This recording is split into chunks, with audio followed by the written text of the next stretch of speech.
Варианты развития российского законодательства в области Арктики обсудили сегодня в Якутске. В столице республики проходит конференция, посвященная Дню Арктики. Участники обсуждают варианты развития законодательства страны в области арктического региона, а также проекты «Дети Арктики» и «Полюс холода». Помимо прочего, речь идет о подготовке кадров и грантовой поддержке общественных организаций. Большое внимание на конференции уделяют обеспечению экологической безопасности в арктической зоне Якутии. Природа Крайнего Севера, она очень уязвима и очень медленно восстанавливается.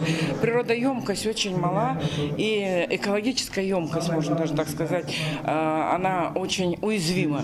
Поэтому вот, все природопользование должно строиться на том, чтобы все, кто сюда приходят, они учитывали эти моменты Крайнего Севера, вот эти черты, да.